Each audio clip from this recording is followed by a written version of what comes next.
আমরা ভাবি যে কোনো ব্যক্তি যিনি ধর্মের পথে চলেছেন, যদি তার দ্বারা কোনো ভুল হয়ে থাকে তাহলে নিয়তি তাকে সেই মুহূর্তেই কঠোর শাস্তি দেন। কিন্তু সেই সব মানুষ যারা সংসারের সবথেকে বড় অধর্মী, বহু নিকৃষ্ট মানের কাজ করেন, তাদের নিয়তি অনেক সুযোগ দেন। তাদের নিয়তি এরকম কঠোর প্রহার করেন না। এই ভাবনা কখনো না কখনো মনে আসে। ভেবে দেখুন কেন? আসলে জীবনকে বেশিরভাগ মানুষ একভাবেই দেখে থাকেন, বিভিন্ন স্তরে একে দেখা উচিত। এবার আপনি বলুন, এই সংসারে কোনো অধর্মী কখনো প্রেরণার উৎস হতে পারেন? কখনোই নয়। যে মানুষ নিজের আত্মাকে মলিন করে ফেলেছেন, তিনি এই সংসারকে কিভাবে প্রেরণা যোগাবেন? উনি নিজেই বুঝতে পারেন না কোনটা করা উচিত, ধর্ম কোনটা। তাই নিয়তি তাকে একটা সুযোগ দেন, এটা বোঝার সুযোগ দেন যে কোনটা উচিত, কোনটা ধর্ম। সুযোগ দেন নিজের বিবেক জাগিয়ে তোলার, তাকে সুযোগ দেন নিজের অন্তরাত্মার ডাক শোনার। যখন তাতেও কাজ হয় না, তখন নিয়তির কাছে একটাই পথ বাকি থাকে, আর তা হল মহাবিনাশ। মহাবিনাশ হয়তো দেরিতেই আসতে পারে, কিন্তু তা অবশ্যই আসবে। আর যখন মহাবিনাশ আসে, তখন মহাবিনাশের যন্ত্রণা সমগ্র মানব জীবনের যন্ত্রণার থেকে অনেক বেশি হয়। এই কথাটা সবসময় মনে রাখবেন। আর অন্যদিকে যে মানুষ ধর্মের পথে চলছেন, তার দ্বারা যদি কোনো ভুল হয়ে থাকে, তখন নিয়তি তার পরীক্ষা নেন। কিছুক্ষণের জন্য মানুষের মনে হতে পারে নিয়তি তাকে কঠোর শাস্তি দিয়েছেন।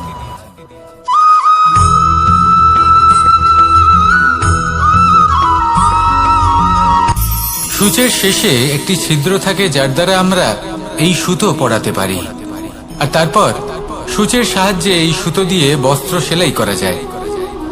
কিন্তু যদি সুতোটা সোজা করে ধরা না হয়, তাহলে সূচে কখনো এই সুতো পরানোই সম্ভব নয়। যদি এতে কোনো গিঁট পড়ে, তখন তা কখনোই এই ছিদ্র দ্বারা প্রবেশ করা সম্ভব নয়। ঠিক এইভাবেই যদি আপনি কারোর জীবনে প্রবেশ করতে চান, কারোর অন্তরে প্রবেশ করতে চান, তাহলে আপনাকেও সহজ থাকতে হবে।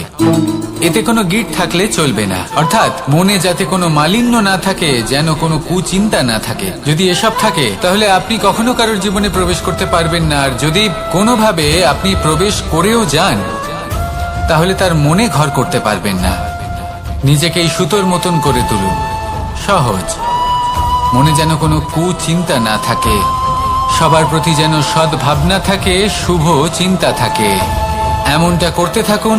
এমন একটা দিন আসবে যেদিন এই সমস্ত সংসারের ব্যক্তির মনে আপনি বাস করবেন, আর তখন এই মন প্রসন্ন হয়ে বলবে, রাধা রাধা।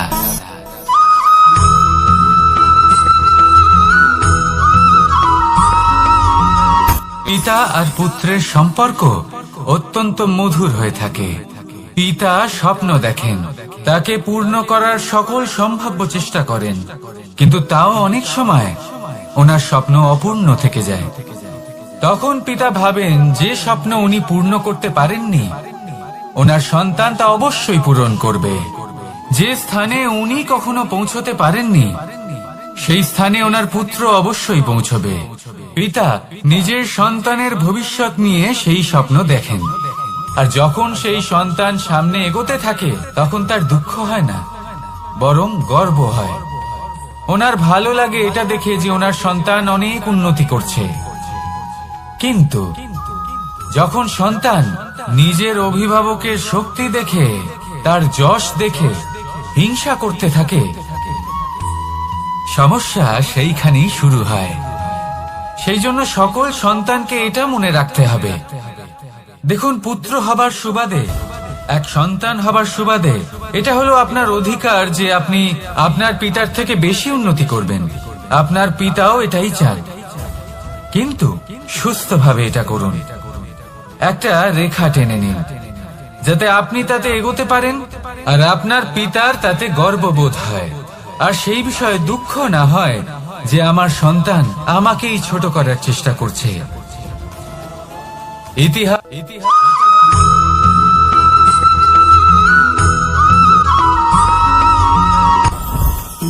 জীবনে কিছু শেখা অত্যন্ত গুরুত্বপূর্ণ।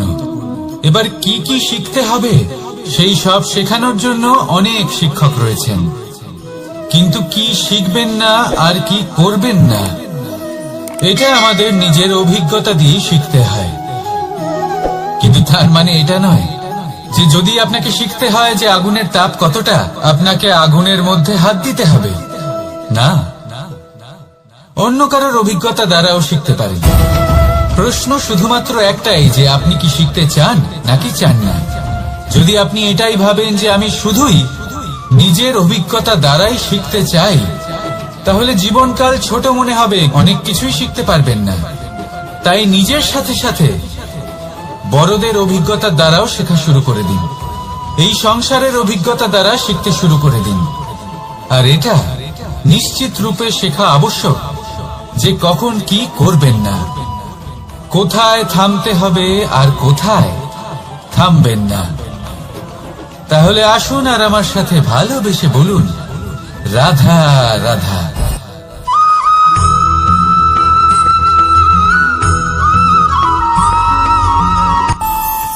আমাদের মনে যখন কোনো প্রশ্ন ওঠে, কোনো দ্বন্দ্ব জাগে, তখন আমরা যাই আমাদের গুরুর কাছে, আমাদের আরাধ্যের কাছে গিয়ে জিজ্ঞেস করি। এইভাবেই একদিন আমি পৌঁছলাম আমার আরাধ্যের কাছে, আমার মহাদেবের কাছে, আর ওনাকে প্রশ্ন করলাম যে মহাদেব, জীবনে আনন্দ পাওয়ার, উৎসব পালনের, প্রেম ভাগ করে নেবার, জীবনকে উপভোগ করে নেওয়ার সর্বশ্রেষ্ঠ সময় কোনটা? মহাদেব হাসলেন আর উনি বললেন, জীবনে উৎসব পালনের সব থেকে শ্রেষ্ঠ দিন হল মৃত্যুর ঠিক আগের দিনটা। প্রেম ভাগ করে নেওয়ার সব থেকে শ্রেষ্ঠ মুহূর্ত হল মৃত্যুর ঠিক আগের মুহূর্ত। জীবনকে উপভোগ করে নেওয়ার সর্বশ্রেষ্ঠ প্রহর হল মৃত্যুর এক প্রহর পূর্বে। তখন আমি চমকে গেলাম। আমি বললাম, কিন্তু মহাদেব, মৃত্যু তো অনিশ্চিত, আমরা জানিও না কবে আমাদের মৃত্যু হবে। মহাদেব আবার হাসলেন। উনি বললেন যে যদি আমরা এভাবে জীবন কাটাই যে আমরা জীবনের প্রত্যেক দিন, প্রত্যেক মুহূর্ত, প্রত্যেক প্রহর শেষ বলে মনে করি, তাহলে আমাদের সমস্ত জীবন আনন্দের সাথেই অতিবাহিত হবে। কি বলেন?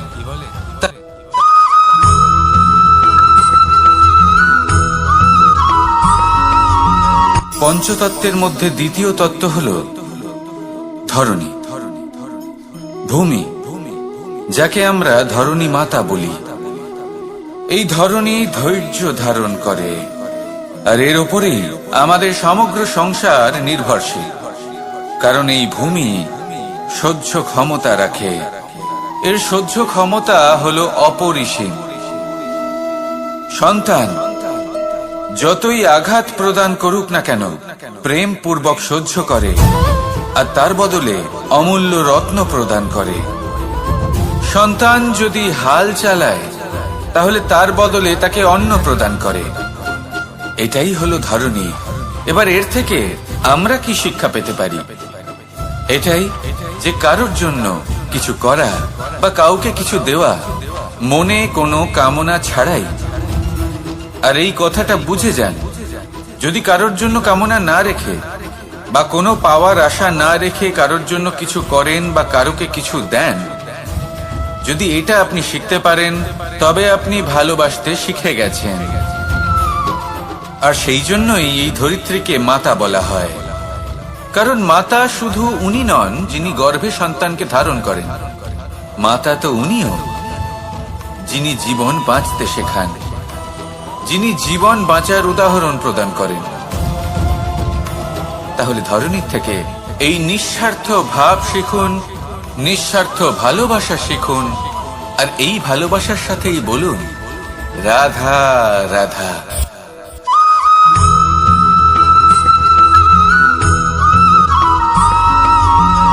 এই সংসারে কোনো বস্তু হোক বা ব্যক্তি হোক, তার একার গুরুত্ব কিন্তু খুব বেশি নয়। একটা উদাহরণ হিসেবে বৃষ্টির ফোঁটাকে ভেবে দেখুন।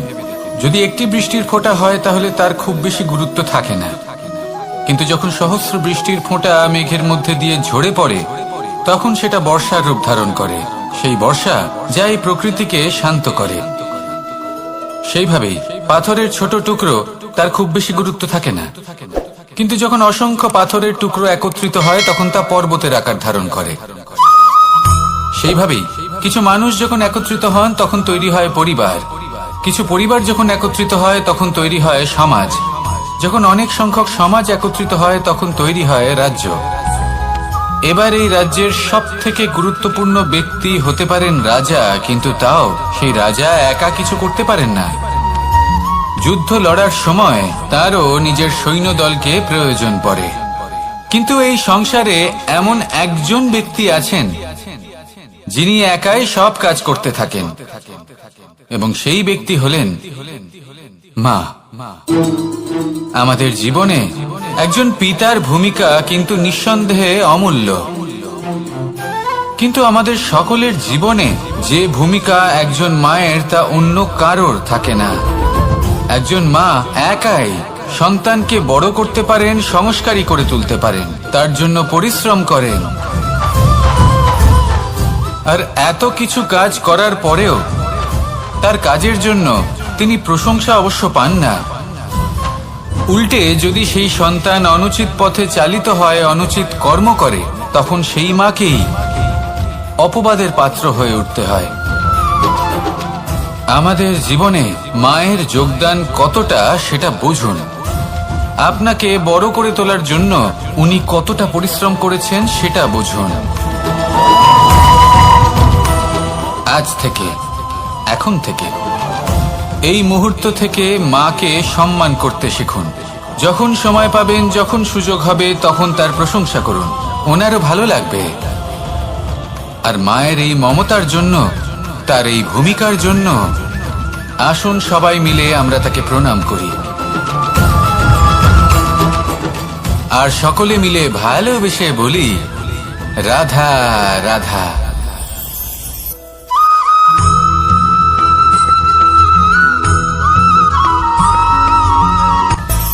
মানুষের মধ্যে একটা বিচিত্র প্রবৃত্তি থাকে, অন্য সকলের বিষয়ে, তাদের জীবনের বিষয়ে, তাদের ব্যক্তিত্বের বিষয়ে, তাদের ভবিষ্যতের বিষয়ে অনুমান করা।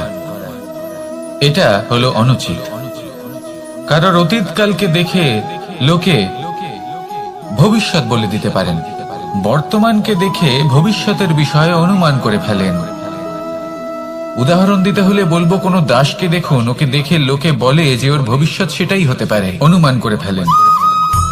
আর এই রাজাকে দেখুন, উনি তো কত সুখী হবেন, উনি তো জগতের সব থেকে অধিক সুখী মানুষ, কত সুখ সুবিধা আছে ওনার কাছে, ধারণা করে ফেলেন। তবে সত্য তো এটাই যে কারোর ব্যক্তিত্বের বিষয়ে, তাদের ভবিষ্যতের বিষয়ে আপনি পূর্ণ সত্য কখনোই বলতে পারবেন না, শুধু অনুমান করতে পারবেন। আর এই অনুমান করে সত্যি কোনো লাভ হয় না, কারণ এই কাল সেটা হলো অত্যন্ত শক্তিশালী। কালো থেকে কালোতর কয়লাকেও হীরেতে পরিণত করতে পারে, অনেক বড় বড় রাজাকেও বিদূষক বানিয়ে ফেলতে পারে এক মুহূর্তেই। তাহলে আপনি অনুমান করে কি লাভ? কি পেলেন অনুমান করে? সেই জন্য কারোর বিষয়ে কোনো অনুমান করবেন না, তার ভবিষ্যতের বিষয়ে অনুমান করতে যাবেন না, কারোর বিষয়ে কোনো ধারণা করে নেবেন না। কিছু করতে হলে ভালোবাসুন, সবার মধ্যে ভালোবাসা ছড়ান, সবার মধ্যে ধন্যাত্মক ভাব ছড়ান। এই মন প্রসন্ন হয়ে বলবে রাধা রাধা।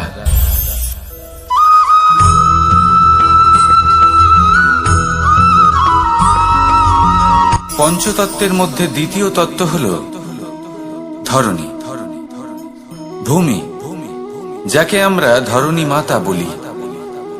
এই ধরণী ধৈর্য ধারণ করে, আর এর ওপরেই আমাদের সমগ্র সংসার নির্ভরশীল। কারণ এই ভূমি সহ্য ক্ষমতা রাখে, এর সহ্য ক্ষমতা হলো অপরিসীম। সন্তান যতই আঘাত প্রদান করুক না কেন, প্রেম পূর্বক সহ্য করে, আর তার বদলে অমূল্য রত্ন প্রদান করে। সন্তান যদি হাল চালায়, তাহলে তার বদলে তাকে অন্ন প্রদান করে। এটাই হলো ধরণী। এবার এর থেকে আমরা কি শিক্ষা পেতে পারি? এটাই যে কারোর জন্য কিছু করা বা কাউকে কিছু দেওয়া মনে কোনো কামনা ছাড়াই। আর এই কথাটা বুঝে যান, যদি কারোর জন্য কামনা না রেখে বা কোনো পাওয়ার আশা না রেখে কারোর জন্য কিছু করেন বা কারোকে কিছু দেন, যদি এটা আপনি শিখতে পারেন তবে আপনি ভালোবাসতে শিখে গেছেন। আর সেই জন্যই এই ধরিত্রীকে মাতা বলা হয়, কারণ মাতা শুধু উনি নন যিনি গর্ভে সন্তানকে ধারণ করেন, মাতা তো উনিও যিনি জীবন বাঁচতে শেখান, যিনি জীবন বাঁচার উদাহরণ প্রদান করেন। তাহলে ধরনীর থেকে এই নিঃস্বার্থ ভাব শিখুন, নিঃস্বার্থ ভালোবাসা শিখুন, আর এই ভালোবাসার সাথেই বলুন রাধা রাধা।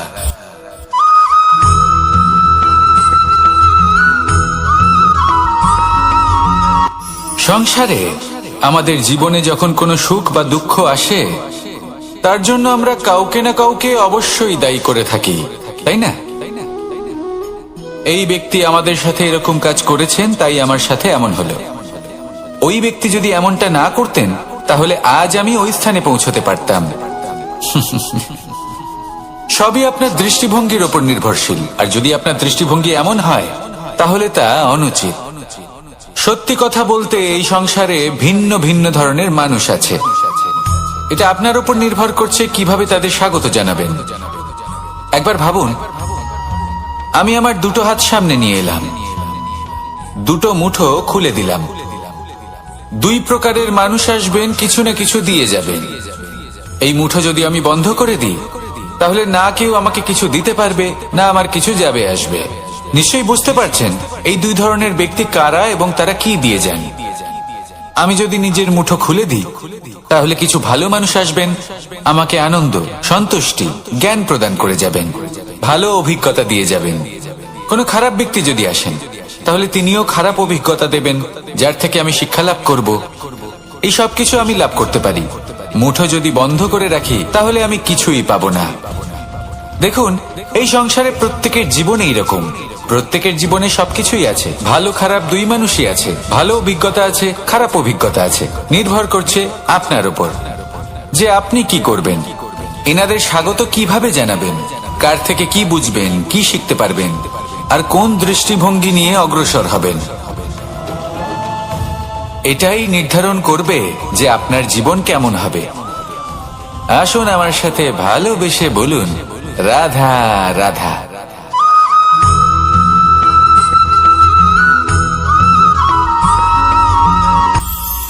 এটা হলো ধান গাছ।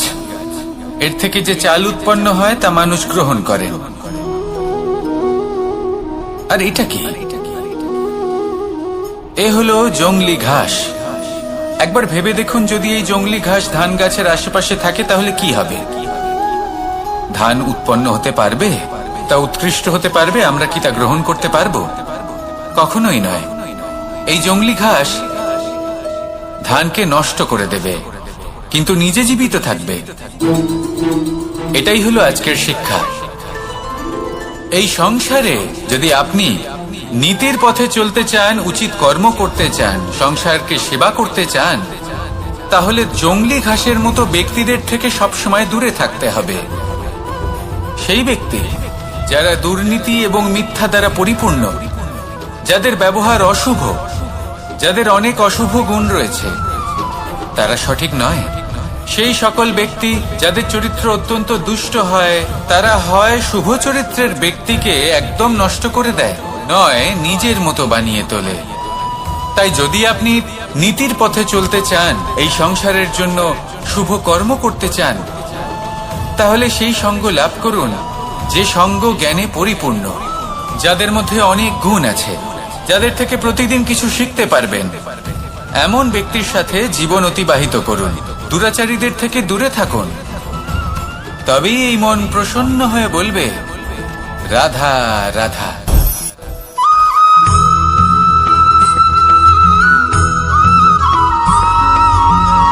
মানুষের মানসিকতা এমন হয় যে সে যতটা করে আশা করে যে তার থেকে অনেক বেশি তার বদলে সে পাবে। দেখুন, সবকিছুই আপনার ভাবনা চিন্তার উপর নির্ভর করছে। আপনি যদি ফলের বিষয়ে ভেবে কর্ম করতে থাকেন তাহলে সেটা অনুচিত। জীবনের আসল আনন্দ হলো নিজের কর্ম করতে থাকা, ফলের চিন্তা করা উচিত নয়। যদি আপনি এরকম ভাবেন যে আমি এতটা করছি, আমার এতটা পাওয়া উচিত, সেই ভাবনা অনুচিত। যদি আপনি সেবার মানসিকতা নিয়ে কর্ম করতে থাকেন, কর্মচক্রে প্রবাহিত হন, যদি আপনি এমন ভাবনা রাখেন যে আমি এতটা পাচ্ছি তাই এর থেকে অনেক বেশি আমি কর্ম করব, তাহলে নিশ্চিত রূপে আপনি যতটা করছেন তার থেকে অনেক বেশি আপনি পাবেন, আপনার আশার থেকে অনেক বেশি আপনি পাবেন। শুধু জীবনে অনেক বেশি কাজ করতে থাকুন, ফলের চিন্তা করবেন না। আর মনে রাখবেন, এই ভাবনাই সব থেকে বড় বীজ। কর্মের উপর বিশ্বাস রাখুন, জীবনে যা যা আপনি চান সবই সুখময় হবে। আসুন আর আমার সাথে ভালোবেসে বলুন, রাধা রাধা।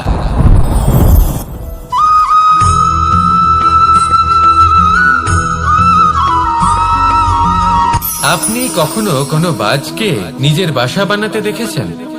এই বাজ যখনই কোনো বাসা বানায় তখন উঁচু গাছের ডালে বা কোনো পর্বতের শিখরে বাসা বানায়, অনেক উচ্চতায়, আর সেখানে তার সন্তানও জন্মগ্রহণ করে। যখন এই সন্তানেরা জন্মায় তখন এই বাজ খুবই ভালোবেসে এবং খুব সাবধানে এদের পালন পোষণ করে, নিজের ঠোঁট দিয়ে তাদের ঠোঁটে খাবার পরিবেশন করে। কিন্তু যেই সেই সন্তানেরা হৃষ্টপুষ্ট হয়ে যায় এবং সেই কথা বাজ নিজে বুঝতে পেরে যায়, সেই বাজ নিজেই সেই বাসা ছিন্ন ভিন্ন করে দেয়। সেই সন্তান যাদের সবেমাত্র ডানা গজিয়েছে, কিভাবে উঠতে হয় তারা জানে না, সেই সন্তানগুলিকে উচ্চতা থেকে ঠেলে দেয়। সেই সন্তান প্রথমে ভয়ভীত হয়ে যায়, তারা সামনে মৃত্যুকে দেখতে পেয়ে ভয়ের কারণে তাদের ডানা ঝাপটাতে থাকে, আর সেই প্রক্রিয়াতেই সেই সন্তানগুলি উড়তে শুরু করে দেয়। এবার এই ঘটনায় আমরা কি শিক্ষা পেতে পারি? এটাই, যদি আপনি মাতা পিতা হন তাহলে নিজের সন্তানকে অবশ্যই স্নেহ করুন, কিন্তু তাদেরকে নিজের আঁচলের তলায় বেঁধে রাখবেন না। যদি আপনি চান আপনার সন্তান জীবনে উন্নতি করুক, তাহলে নিজের মুঠো থেকে তাদের স্বতন্ত্র করে দিন, এই সংসারে সংঘর্ষ করতে দিন। সেই সন্তান নিজেই বুঝতে পারবে যে জন্মের সময় পাওয়া ডানা কি করে ব্যবহার করতে হয়। আর আপনার চোখের সামনে আপনার সন্তান এই আকাশে উড়তে থাকবে। তাহলে আসুন আমার সাথে ভালোবেসে বলুন, রাধা রাধা।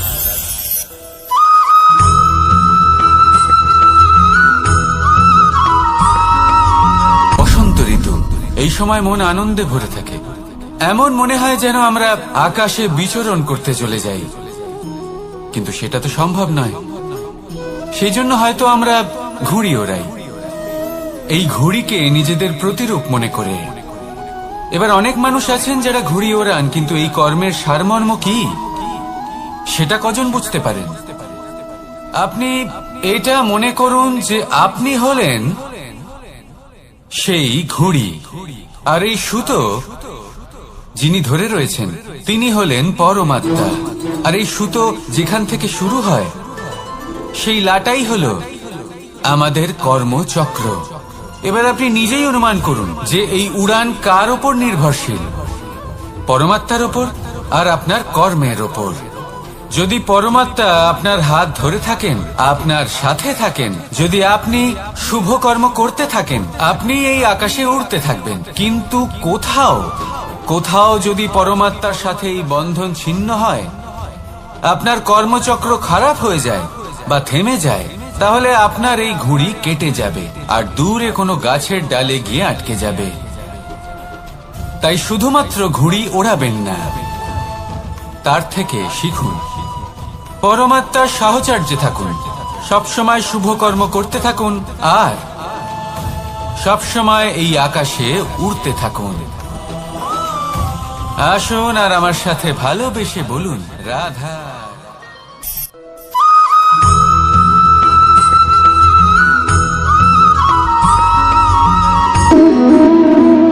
সম্পর্ক হলো আমাদের জীবনের একটি আধার। কিছু সম্পর্ক এমন যে আমরা জন্মসূত্রে লাভ করি, যেমন পরিবার, মা, বাবা। কিছু সম্পর্ক আছে যে আমরা জীবনে অর্জন করে থাকি। তা সে প্রেমের হোক, স্নেহের হোক বা বন্ধুত্বের। এই সকল সম্পর্ক লাভ করার বা গড়ে তোলার 5টি ধাপ রয়েছে। প্রথম ধাপ, কোনো ব্যক্তির সাথে আলাপ হওয়া, তার সাথে কথা বলা বা তাকে দেখা।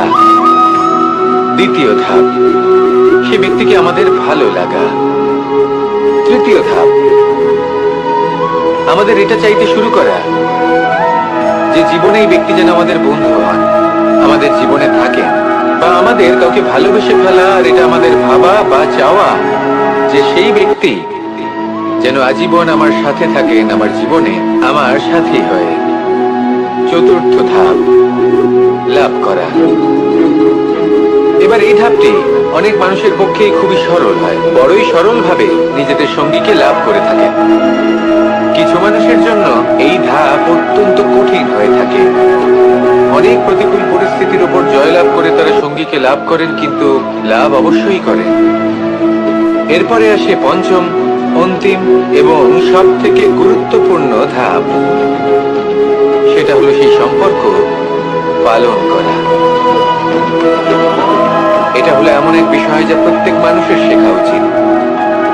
যদি ব্যক্তি নিজের জীবনে সম্পর্ক রক্ষা করতে শিখে যান, তবে প্রত্যেক সম্পর্ক তার জীবনকে স্বর্গ করে তুলবে।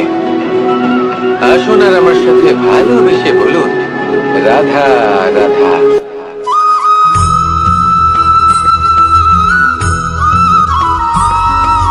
জীবনে যখন কোনো ব্যক্তি নিজের লক্ষ্য প্রাপ্তির জন্য নিরন্তর পরিশ্রম করতে থাকেন, চেষ্টা করতে থাকেন, তখন তিনি কষ্ট অনুভব করেন। কখনো শারীরিক কষ্ট, কখনো মানসিক কষ্ট।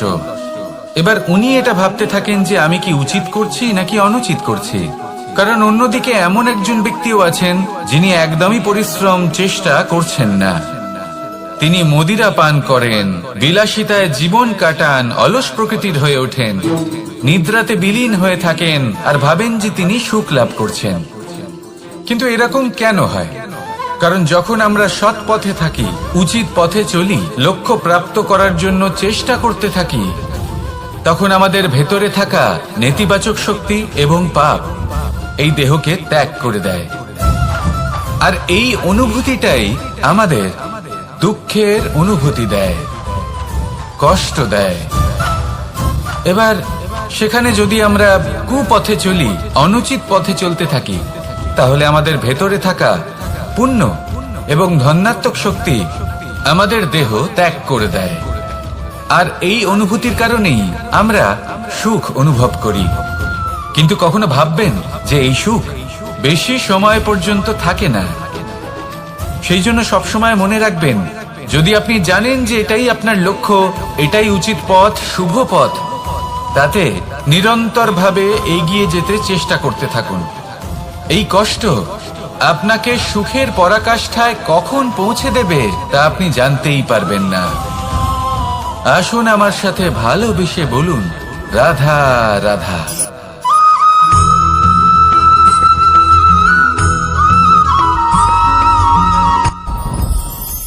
সাথী। সাথী এই শব্দটির ব্যাখ্যা কে কিভাবে করে? মিত্র, সখা, বন্ধু। কিন্তু অর্থ একটাই, তিনি যিনি আপনার সঙ্গী হন আর তিনি যার সাথী আপনি হন। এবার সব থেকে বড় প্রশ্ন হলো এটাই যে তিনি কে হতে পারেন যাকে আপনি আপনার সাথী বলে মেনে নিতে পারেন, নিজের সখা, নিজের মিত্র, নিজের বন্ধু মেনে নিতে পারেন। আপনার সাথী হলেন তিনি যিনি দুঃখের সময় আপনার পাশে থাকবেন, আপনার হাত ধরে থাকবেন।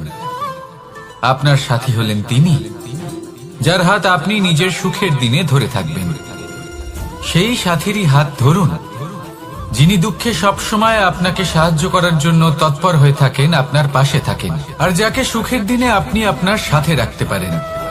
আর যখন আপনার সাথে আপনার এই সাথী থাকবে, তখন আপনি এটা বুঝবেন যে যখন জীবনে দুঃখ আসে, তখন এই দুঃখ কমে যায়, সবার মধ্যে ভাগ হয়ে যায়। আর যদি তখন সুখ আসে, তাহলে সেটা সবার উপস্থিতিতে আরো বেড়ে যায়। এটাই হলো প্রেম, এটাই হলো ভালোবাসা, এটাই হলো সঙ্গ। যেমন সম্পর্ক আমার আর রাধার মাঝে, তাহলে আসুন আর আমার সাথে ভালোবেসে বলুন, রাধা রাধা।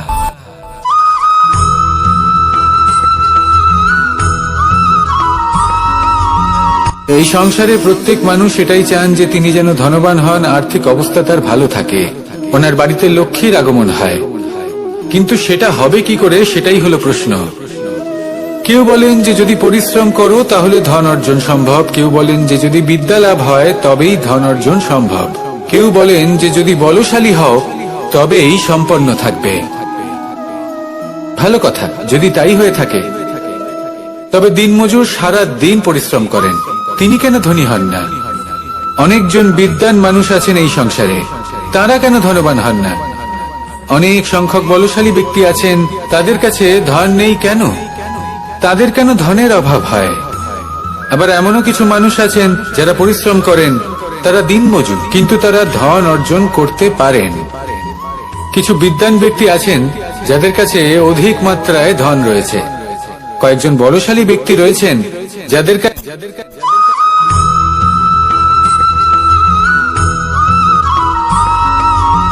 পঞ্চতত্ত্বের মধ্যে দ্বিতীয় তত্ত্ব হল ধরণী, ভূমি, যাকে আমরা ধরণী মাতা বলি। এই ধরণী ধৈর্য ধারণ করে, আর এর ওপরেই আমাদের সমগ্র সংসার নির্ভরশীল। কারণ এই ভূমি সহ্য ক্ষমতা রাখে, এর সহ্য ক্ষমতা হলো অপরিসীম।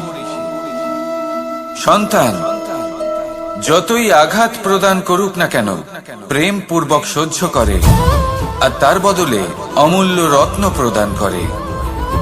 সন্তান যদি হাল চালায়, তাহলে তার বদলে তাকে অন্ন প্রদান করে। এটাই হলো ধরণী। এবার এর থেকে আমরা কি শিক্ষা পেতে পারি? এটাই যে কারোর জন্য কিছু করা বা কাউকে কিছু দেওয়া মনে কোনো কামনা ছাড়াই। আর এই কথাটা বুঝে যান, যদি কারোর জন্য কামনা না রেখে বা কোনো পাওয়ার আশা না রেখে কারোর জন্য কিছু করেন বা কারোকে কিছু দেন, যদি এটা আপনি শিখতে পারেন, তবে আপনি ভালোবাসতে শিখে গেছেন। আর সেই জন্যই এই ধরিত্রীকে মাতা বলা হয়। কারণ মাতা শুধু উনি নন যিনি গর্ভে সন্তানকে ধারণ করেন, মাতা তো উনিও যিনি জীবন বাঁচতে শেখান, যিনি জীবন বাঁচার উদাহরণ প্রদান করেন। তাহলে ধরণীর থেকে এই নিঃস্বার্থ ভাব শিখুন, নিঃস্বার্থ ভালোবাসা শিখুন, আর এই ভালোবাসার সাথেই বলুন, রাধা রাধা।